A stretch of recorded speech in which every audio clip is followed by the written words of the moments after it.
अस्सलाम वालेकुम ख़वातीन हज़रात।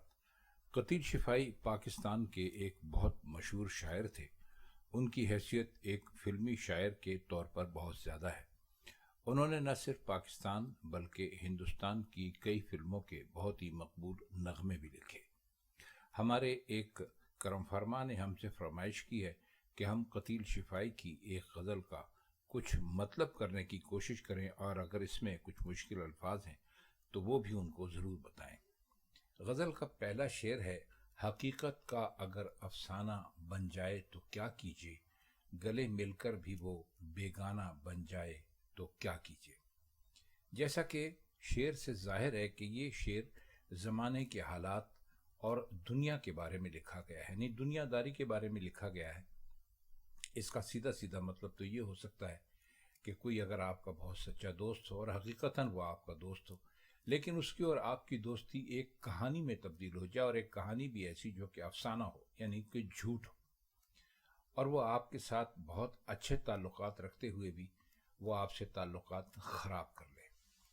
जाहिर है कि आप जब किसी को गले लगाते हैं तो गले उसी को लगाते हैं आपकी जिससे आपके कुछ ताल्लुकात होते हैं, दोस्ती होती है, यारी होती है, इश्क होता है, कुछ भी होता है। फरमाते ये हैं कि दुनिया इस तरह, इंसान इस तरह तब्दील हो जाते हैं कि बाज़ औक़ात बड़ी हैरत होती है कि ये जो हकीकत थी, ये जो एक सच्चा प्यार और सच्ची दोस्ती बज़ाहिर एपेरेंटली हम लोगों में चल रही थी, वो ऐसे हो गई कि जैसे आप किसी बेगाने को अपने गले लगा रहे हो। दुनिया की शिकायत की है, ज़माने की शिकायत की है इस शेर में, और साथ ही अपनी बेबसी का इजहार भी किया है कि अगर कोई आपसे दोस्ती छोड़ दे और उसकी कोई वजह भी ना हो तो इंसान क्या कर सकता है। अगला शेर है, हमें 100 बार तरके मैकशी मंजूर है, लेकिन नज़र उसकी अगर मैखाना बन जाए तो क्या कीजिए। तर्क का मतलब होता है छोड़ देना।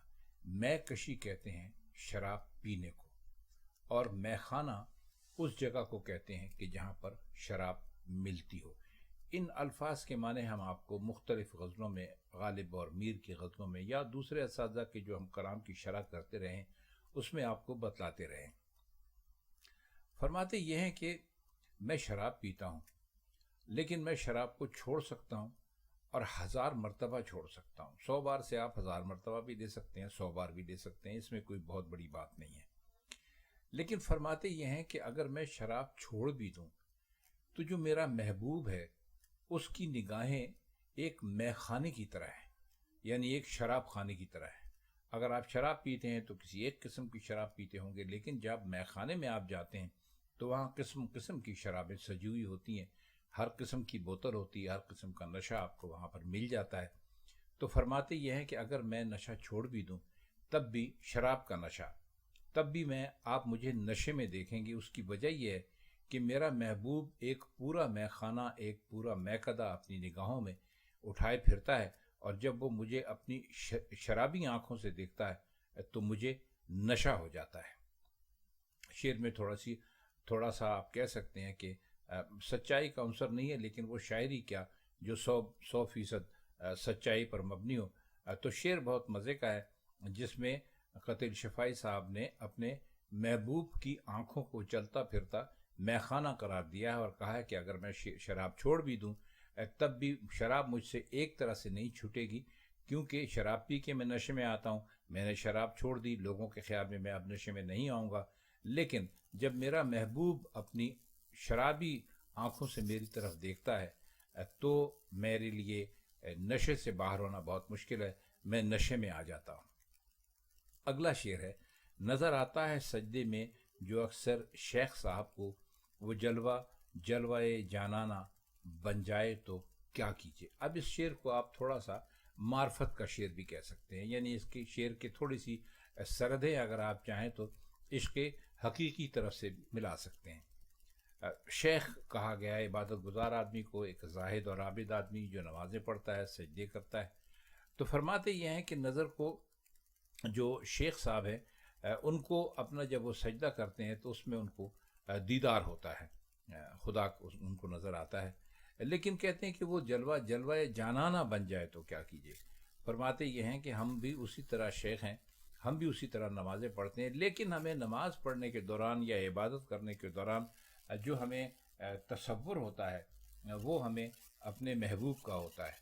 تو کہتے ہیں کہ یہ ایک ایسی بات ہے جس کے لیے ہم بہت بے بس ہیں اور ہم اس سلسلے میں کچھ بھی نہیں کر سکتے۔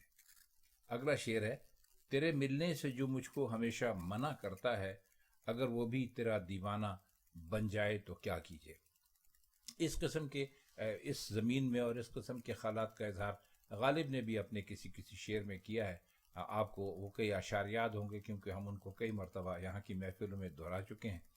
تو فرماتے یہ ہیں کہ ایک عجیب و غریب صورتحال پیدا ہو جائے گی کہ وہ جو ناسے ہے، وہ جو ہمیں منع کرتا ہے کہ ہم تیرے عشق میں ہر وقت ڈوبے ہوئے نہ رہیں، لیکن ابھی اس نے تجھے دیکھا نہیں ہے، اگر وہ بھی تیرا دیوانہ بن گیا تو اس کے بعد پھر کیا ہوگا، بڑی مشکل پیدا ہو جائے گی۔ اس لیے وہ کہتے ہیں کہ ہمارا محبوب ایسا ہے کہ جس دن ہمیں نصیحت کرنے والے نے اس کو دیکھ لیا، اس دن وہ ایک عجیب و غریب شکل اختیار کر جائے گا اور وہ بھی ہمارے محبوب کا دیوانہ بن جائے گا۔ تو کہتے ہیں کہ وہ ہمیشہ ہمیں منع کرتا ہے کہ ہم تجھ سے نہ ملیں اور تجھ سے ملاقاتیں بند کر دیں، لیکن کیسی مزے کی بات ہو کہ وہ تجھے دیکھے اور وہ بھی تیرا دیوانہ بن جائے۔ اس کا آخری شعر ہے، خدا کا گھر سمجھ رکھا ہے اب تک ہم نے جس دل کو، قتیل اس میں بھی ایک بت خانہ بن جائے تو کیا کیجیے۔